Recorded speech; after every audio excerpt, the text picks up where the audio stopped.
नमस्कार विद्यार्थी मित्रांनो, लक्ष सरकारी नोकरी या एज्युकेशनल चॅनलवर आपले पुन्हा एकदा स्वागत. मित्रांनो, आज आपण काही महत्त्वाचे चालू घडामोडीचे प्रश्न पाहणार आहोत, जे 10 एप्रिल 2026 या दिवसाचे असणार आहेत. आजचा आपला भाग असणार आहे 504वा. या भागामध्ये आपण काही महत्त्वाचे चालू घडामोडीचे प्रश्न हे माहिती सगळ्यात कव्हर करून घेणार आहोत. व्हिडिओ शेवटपर्यंत नक्की पाहायचा आहे. आपण कोणत्याही परीक्षेची तयारी करत असाल बघा, तर त्या प्रत्येक परीक्षेसाठी हे प्रश्न महत्त्वाचे असणार आहेत. सर्व माहिती आपण या ठिकाणी परीक्षेमध्ये जी विचारली जाऊ शकते ती सर्व माहिती आपण या ठिकाणी कव्हर करणं, ती आपल्याला वहीमध्ये नोट डाऊन करायची आहे. व्हिडिओ शेवटपर्यंत नक्की पाहायचा आहे. आवडत असेल तर लाईक करायचं आहे, चॅनलला सबस्क्राईब करून घ्यायचं आहे. प्रश्न पहिलाच आहे, महत्त्वाचा प्रश्न आहे. हा प्रश्न पाहण्या अगोदर काल शेवटचा एक प्रश्न होता, ज्याचं उत्तर आपल्याला कमेंट करून सांगायचं होतं. प्रश्न असा होता, देशातील दुसरे सर्वात मोठे मेट्रो नेटवर्क कोणते ठरलेले आहे? त्याचं उत्तर होतं बघा, मुंबई. तर देशातील दुसरे सर्वात मोठे मेट्रो नेटवर्क जर कोणते असेल तर ते आहे बघा मुंबई. पहिले कोणते आहे तर दिल्ली आहे बघा, दिल्ली. आणि दुसरे ठरलेले आहे आपलं मुंबई. आजच्या व्हिडिओचे प्रश्न पाहूया.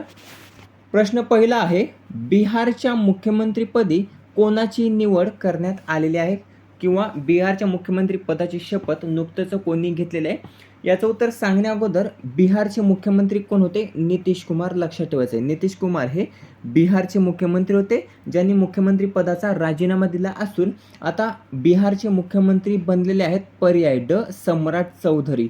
जेव्हा नितीश कुमार हे मुख्यमंत्री होते बिहारचे, तर त्यावेळी उपमुख्यमंत्री होते सम्राट चौधरी. आता सम्राट चौधरी हे बघा बिहारचे मुख्यमंत्री झालेले आहेत, त्यांनी नुकतंच शपथ घेतलेली आहे. थोडीशी महत्त्वाची माहिती. नाव आहे सम्राट चौधरी, जे अगोदर उपमुख्यमंत्री होते, ते आता मुख्यमंत्री झालेले आहेत बिहारचे. बिहारचे कितवे मुख्यमंत्री असणार आहेत तर 24वे असणार आहेत. कितवे? 24वे मुख्यमंत्री असणार आहेत सम्राट चौधरी. शपथविधी पार पडला 15 एप्रिल 2026 रोजी. ठिकाण काय आहे तर पाटण्यातील लोकभवन येथे बघा हा शपथविधी सोहळा पार पडलेला आहे. आता शपथ कोणी दिलेली आहे? एक प्रश्न विचारला जातो बघा, जे काही मुख्यमंत्री असतात तर त्यांना शपथ ही कोणाद्वारे दिली जाते तर बघा राज्यपाल.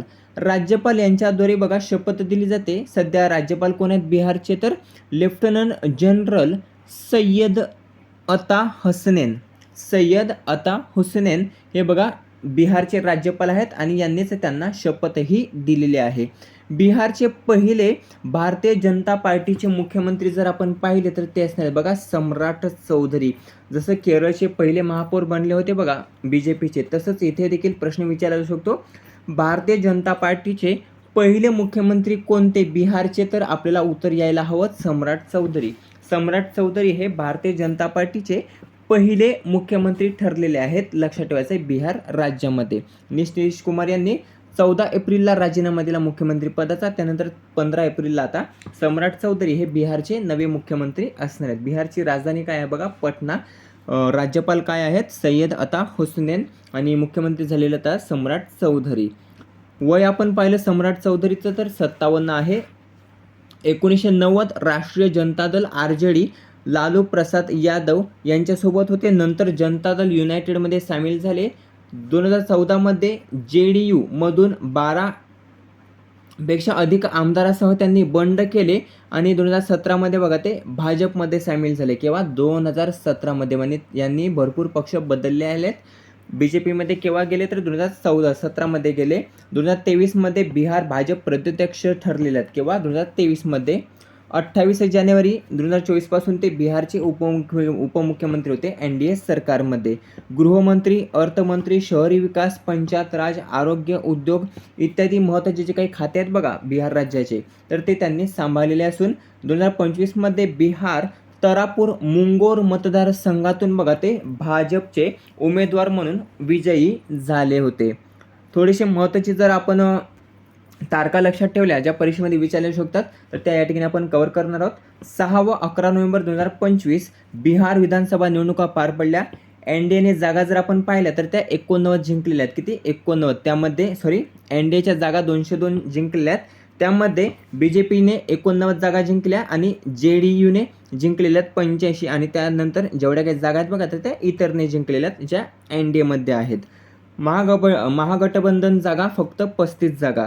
20 नोव्हेंबर 2025मध्ये बघा नितीश कुमार दहाव्या वेळी मुख्यमंत्री विराजमान झाले होते. कितव्या वेळी? 10व्यांदा त्यांनी शपथ घेतली होती बिहारच्या मुख्यमंत्री पदाची. लक्षात ठेवायचं आहे. 24वे कोण आहेत? सम्राट चौधरी. 30 मार्च 2026ला विधान परिषद सदस्यत्वाचा राजीनामा राज्यसभा निवडणुकीसाठी त्यांनी दिलेला आहे.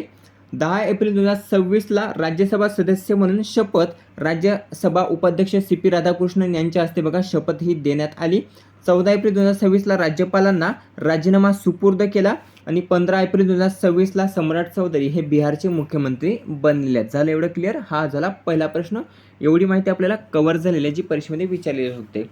दुसरा प्रश्न आहे, भारतीय संविधानाचा सिंधी भाषेतील अनुवाद हा कोणी प्रकाशित केलेला आहे? प्रश्न हा देखील महत्त्वाचा आहे. तर भारताचे उपराष्ट्रपती लक्षात ठेवायचं आहे.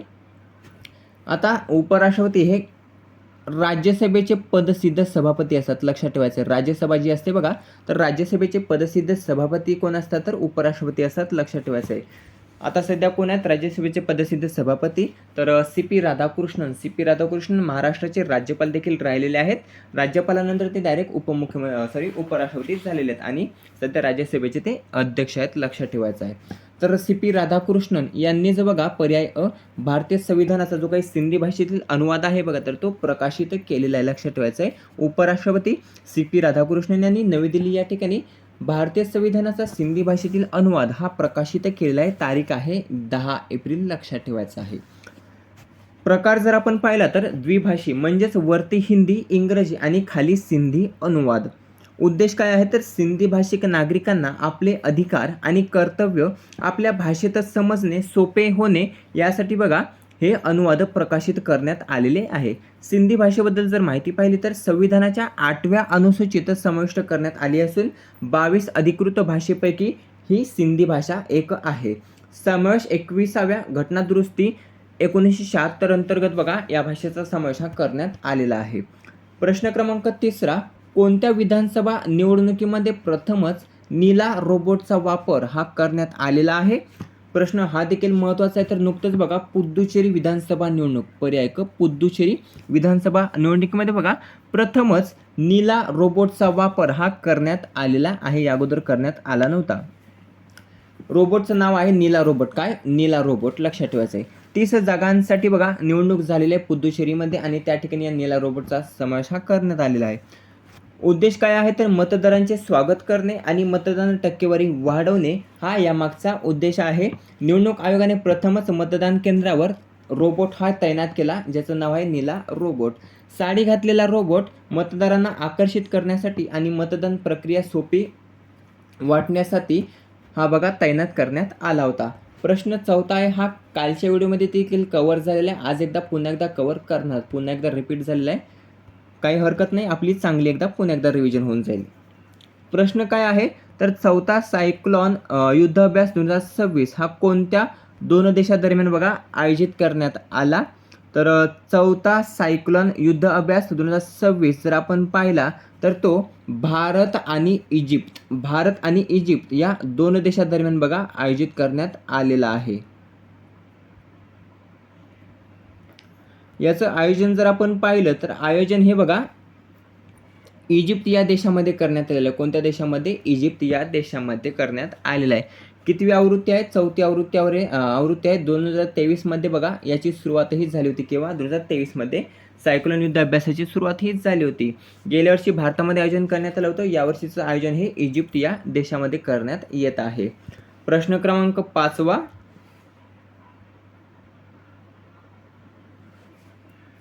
चंदीगड विद्यापीठांमध्ये AI for everyone skill centre कोणत्या कंपनीने स्थापन केलेले आहे? ज्याचं उत्तर आहे पर्याय ब मायक्रोसॉफ्ट. मायक्रोसॉफ्टने बघा चंदीगड विद्यापीठांमध्ये AI for everyone skill centre हे स्थापन केलेलं आहे मायक्रोसॉफ्ट या कंपनीने. प्रश्न क्रमांक 6, एशियन रेसलिंग चॅम्पियनशिप 2026 मध्ये भारताने एकूण किती पदके जिंकलेली आहेत? तर एशियन रेसलिंग चॅम्पियनशिप 2026 मध्ये भारताने जर पदके आपण पाहिली तर किती? पर्याय 17. एकूण 17 पदके जिंकलेली आहेत आणि या 17 पदकांसह बघा भारताचे स्थान जर आपण पाहिले तर भारताचे स्थान हे दुसरे असणार आहे. कितवे? दुसरे. लक्षात ठेवायचं आहे. महिलांमध्ये जर पाहिलं महिलांमध्ये भारताचे स्थान आहे 5वे. लक्षात ठेवायचं आहे. पुरुषांमध्ये दुसरे आणि महिलांमध्ये 5वे, हे लक्षात ठेवायचं आहे. या एशियन रेसलिंग चॅम्पियनशिप 2026चं आयोजन जर आपण पाहिलं तर बिश्केक किर्गिस्तान या ठिकाणी याचं आयोजन करण्यात आलं होतं 6 एप्रिल ते 12 एप्रिल 2026 या दरम्यान. सहभाग जर आपण पाहिला तर 21 देशांचे 321 खेळाडू, 321 खेळाडूंचा सहभाग हा त्या ठिकाणी करण्यात आला होता. भारताचे पुरुष स्थान दुसरे, 162 गुण भारताला प्राप्त झाले असून महिलांचे स्थान जर आपण पाहिले तर 5वे स्थान, त्यामध्ये 110 गुण महिलांना प्राप्त झालेले आहेत. भारताने एकूण पदके जिंकलेले आहेत 17, त्यामध्ये 2 सुवर्ण पदकांचा समावेश आहे. 2 सुवर्ण पदक, 6 रौप्य पदक आणि 9 कांस्य पदक. 2, 6 आणि 9 अशी 17 पदके आपल्या भारताने जिंकलेली आहेत या एशियन रेसलिंग चॅम्पियनशिप 2026 मध्ये. पहिल्या क्रमांकावर कोणता देश आहे? इराण आहे पहिल्या क्रमांकावर, दुसऱ्यावर आहे भारत, तिसऱ्यावर आहे जपान. हे झालं पुरुषांचं. महिलांमध्ये जर आपण पाहिलं तर महिलांमध्ये चीनने सर्वाधिक पदकेही जिंकलेली आहेत. प्रश्न क्रमांक 7वा, प्रोटोटाइप फास्ट ब्रीडर रिॲक्टर भारतात कोणत्या ठिकाणी स्थित आहे? हा चर्चेचा प्रश्न काय आहे तर ते देखील आपण या ठिकाणी कव्हर करणार. त्याचं उत्तर पाहूया. पर्याय ब, कल्पक्कम तामिळनाडू. कल्पक्कम तामिळनाडू या ठिकाणी बघा आहे प्रोटोटाइप फास्ट ब्रीडर रिॲक्टर. आता हा चर्चेत काय आहे तर बघा, नुकतंच prototype fast breeder reactor PFBR criticality टप्प्यावर बघा पोहोचला आणि असं करणार तो भारत हा दुसरा ठरलेला आहे. म्हणजे या प्रोटोटाइप फास्टर ब्रीडर रिॲक्टर जो आहे बघा तामिळनाडू या ठिकाणचा, तर तो क्रिटिकॅलिटी टप्प्यावर पोहोचलेला आहे. क्रिटिकॅलिटी लक्षात ठेवायचं. आणि या क्रिटिकॅलिटी टप्प्यावर पोहोचणारा भारत हा दुसऱ्या स्थानावर असून बघा त्यासाठी हा प्रोटोटाइप फास्ट ब्रीडर रिॲक्टर जो तामिळनाडू या ठिकाणी आहे बघा, आणि हा सध्या चर्चेचा विषय ठरलेला आहे. त्यासाठी प्रश्न हा महत्त्वाचा आहे. प्रश्न विचारू शकतो, prototype fast breeder reactor criticality टप्प्यावर पोहोचला असून असे करणारा भारत हा कितवा देश ठरलेला आहे तर भारत हा दुसरा देश ठरलेला आहे. आणि हेच प्रोटोटाइप फास्ट ब्रीडर रिॲक्टर भारतात कोणत्या ठिकाणी आहे तर कल्पक्कम तामिळनाडू या ठिकाणी आहे. 8वा प्रश्न आहे, अ रोड विल ट्रॅव्हल हे आत्मचरित्र कोणाचे आहे तर पर्याय ड, R.K. राघवन. R.K. राघवन यांचं आहे बघा ए रोड विल ट्रॅव्हल हे आत्मचरित्र, जे नुकतंच प्रकाशितच झालेलं आहे. राहिला शेवटचा प्रश्न ज्याचं उत्तर आपल्याला कमेंट करून सांगायचं आहे. भारतीय लष्कराने ऑपरेशन हिमसेतू हे कोणत्या ठिकाणी राबवलेले आहे? ज्याचं उत्तर आपल्याला कमेंट करून नक्कीच सांगायचं आहे. तर भारतीय लष्कराने ऑपरेशन हिमसेतू लक्षात ठेवायचा आहे. हा महत्त्वाचा प्रश्न विचारला शकतो. हे झाले आजचे महत्त्वाचे चालवणीचे प्रश्न. आता घेऊया याची रिव्हिजन, म्हणजे आपल्या चांगलं लक्षात राहील. प्रश्न पहिला होता, बिहारच्या मुख्यमंत्रीपदी कोणाची निवड किंवा कोणी शपथ घेतलेली आहे तर सम्राट चौधरी यांनी घेतलेले आणि ते 24वे मुख्यमंत्री बनलेले आहेत बिहारचे, पहिले भारतीय जनता पार्टीचे बिहार राज्यातील. दुसरा प्रश्न आहे, भारतीय संविधानाचा सिंधी भाषेतील अनुवाद हा कोणी प्रकाशित केला तर हा जर अनुवाद आपण पाहिला तर तो बघा CP राधाकृष्णन यांनी केलेला आहे, जे भारताचे उपराष्ट्रपती आहेत. पुढील प्रश्न आहे, कोणत्या विधानसभा निवडणुकीमध्ये प्रथमच नीला रोबोटचा वापर करण्यात आलेला आहे तर पुद्दुचेरी विधानसभा निवडणुकीमध्ये बघा प्रथमच नीला रोबोटचा वापर हा करण्यात आलेला आहे. प्रश्न क्रमांक चौथा सायक्लोन युद्ध अभ्यास 2026 कोणत्या दोन देशादरम्यान आयोजित करण्यात आला तर भारत आणि इजिप्त या दोन देशादरम्यान याचं आयोजन हे करण्यात आलेलं आहे. यावर्षीचं आयोजन हे इजिप्त या देशामध्ये करण्यात आलेलं आहे.